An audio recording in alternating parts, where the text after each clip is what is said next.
This one's a bit more creepy. For reasons that will become apparent, it makes me think of the Wicker Man. My grandfather used to tell me about fairy circles, but also about fairy trees.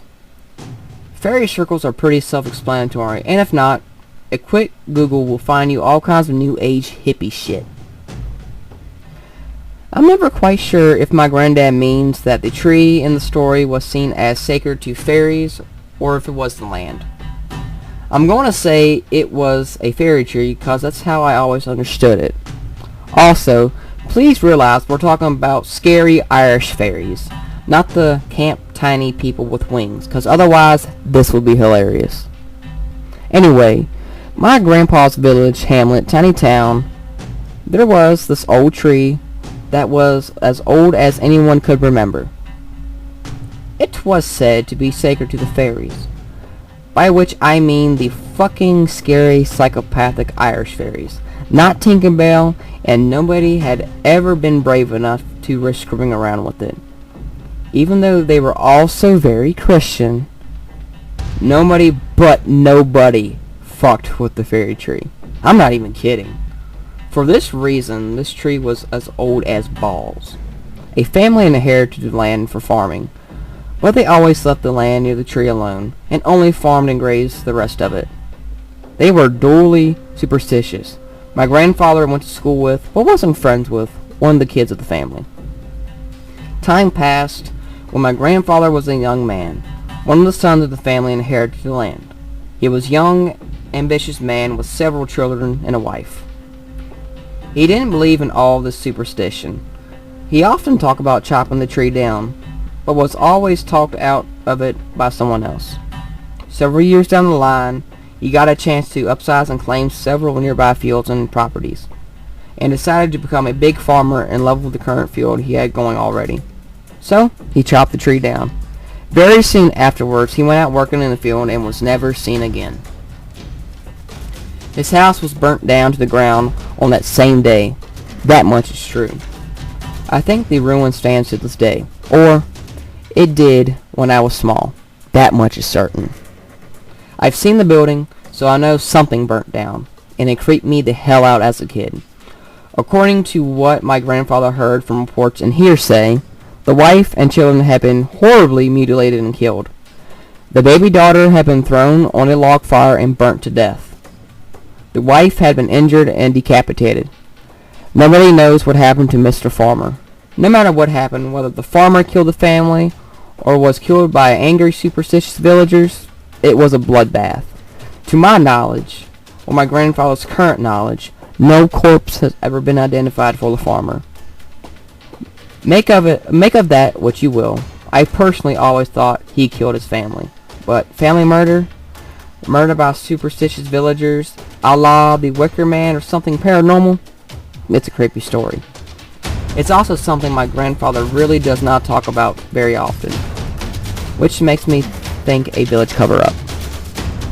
At university, I met someone with family in the nearest big town, which is how we got talking before the you know about that murder urban myth bit, who said that she had heard of a slightly scandalous multiple murder happening a long time ago in my grandfather's village, and that it had always seemed kind of Wicker Man-ish. Since this is pre-internet, very isolated ritual Ireland we're talking about, I haven't found any really potent info to verify what happened. And either way, it's very fucking difficult to get documents on anything. Especially if you lived abroad. Seriously, what is it with Irish bureaucracy? Well, the fact that my friend knew something about this incident before I even tried to prompt her does send chills up my spine and makes me wonder if there really is a story here. I was also told this story by a guy in a coffee shop in the county town. I was doing some small town sightseeing before heading to see family, and I got to tell him that my grandfather knew the phantom missing man, or at least his family. He double took, and so did I. So I think this myth is doing well enough. What the truth behind it is, I'm still wondering though.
We lived on a farm for a while in Ireland, well out in the middle of nowhere, just outside the Ballymannon in County Westmeath.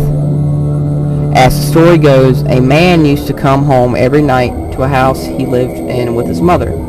He'd come down the road, come in the back door, go down the hall into the kitchen, and then pull out a chair to sit at the table and have something to eat before going to bed.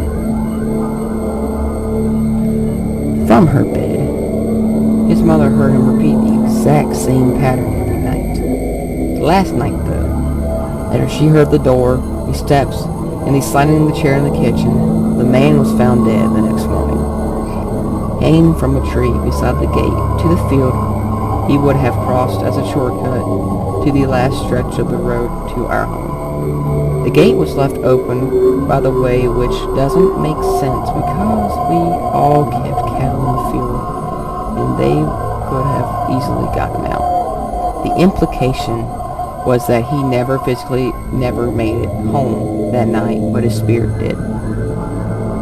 My grandparents moved into that house, and my mom grew up there.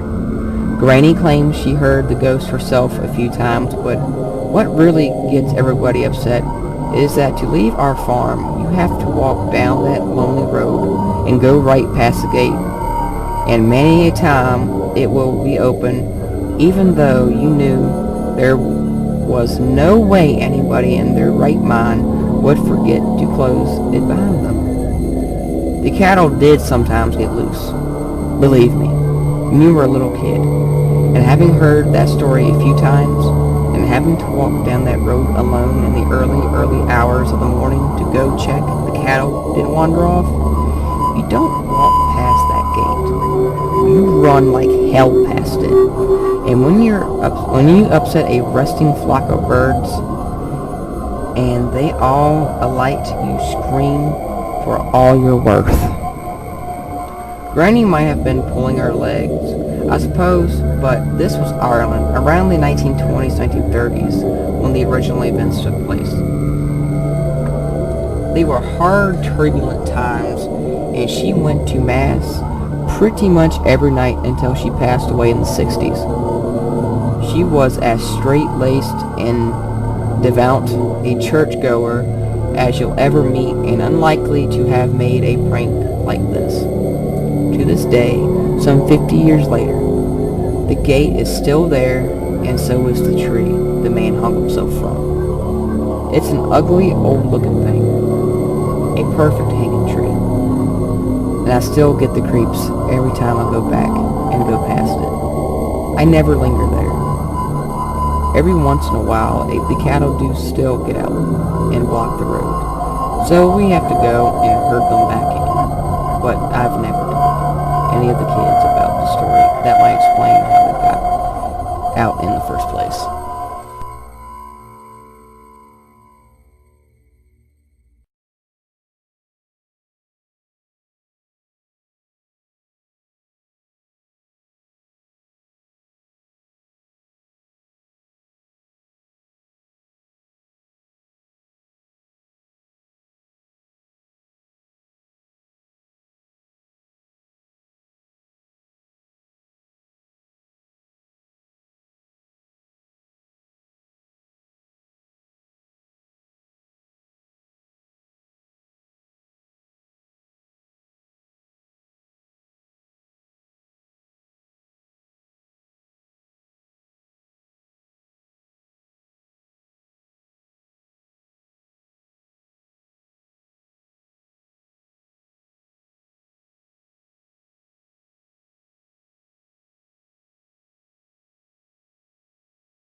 I grew up in rural Ireland. There was never a shortage of these types of stories. My dad was 18 when his father, my grandfather, got ill and became bedbound. One evening, Dad was sitting with his father talking about various jobs he'd need to do on the farm. After talking for a while, my grandfather asked Dad if he wouldn't mind going out to the dairy milking parlor to get a bottle of whiskey he kept out there. Probably had it there from my grandmother, who was a bit too generous with the whiskey when guests came. My father went out to the dairy and was looking for the whiskey. The dairy had one little window at the back that looked out onto the farm. On the other side of the window was a pit where all the cows shit from the winter it was kept. If you stood it, you would sink immediately and suffocate to death. Anyways, as my father was looking for the whiskey, he heard 3 solid knocks on the window. Knocks heavy enough to break the window. He froze on the spot because he knew there was no way anyone could knock on that window. After a few moments, he snapped out of it and realized what he had heard. Death knocks from the banshee. It was a sign that someone close to you would die. He immediately ran back into the house and up to his father. He found his father dead, with he 2 hands together as if he was praying. Dad believes his father knew what was happening but didn't want him in the room to experience it. Dad said he had been in a lot of pain that day. He never found the bottle of whiskey. Edit. I've plenty more stories if people are interested.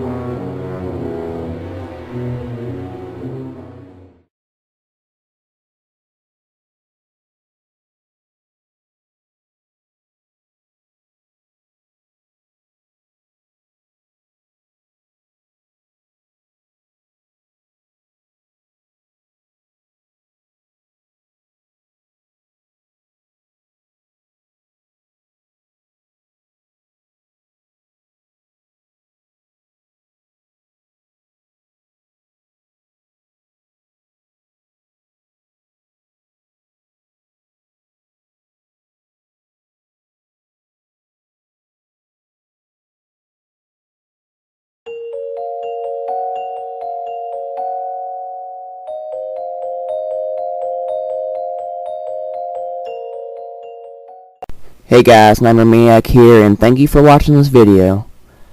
I humbly do apologize for not uploading in a while. I've been dealing with some medical issues, and as well as just receiving a new job.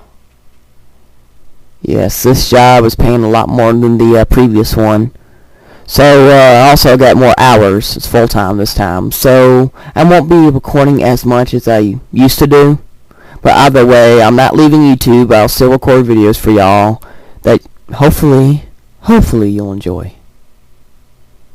Now remember guys, we tell scary stories all through the night. Okay, bye-bye.